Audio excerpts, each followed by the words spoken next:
সবাইকে স্বাগতম নতুন ভিডিওতে। আজকের ভিডিওতে আমি আপনাদের দেখাবো fctnext.com সাইটটি রিয়েল নাকি ফেক। প্রথমত, সাইটটি সিকিউর না, অর্থাৎ তারা আপনার প্রয়োজনীয় তথ্য চুরি করবে। আবার ভুয়া সাইটের মতেই এই সাইটটিরও মেয়াদ মাত্র 1 বছর, যেখানে অন্যান্য আসল সাইটের মেয়াদ সাধারণত 10 থেকে 12 বছর বা তারও বেশি হয়। এমনকি এই সাইটের কাস্টমার কেয়ারও কাজ করে না। কাস্টমার কেয়ার বাটনে 10 বার ক্লিক করা সত্ত্বেও তা চলছিল না।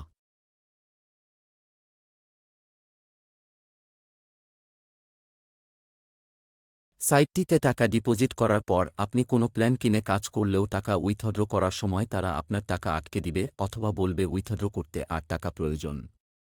মূলত তারা আপনার টাকা লুটে নিবে। প্রতিনিয়ত এরকম অনেক সাইট তৈরি হচ্ছে। এই সব সাইট থেকে সাবধান থাকুন এবং ভিডিও ভালো লাগলে লাইক, শেয়ার, সাবস্ক্রাইব করুন। দেখা হবে অন্য ভিডিওতে।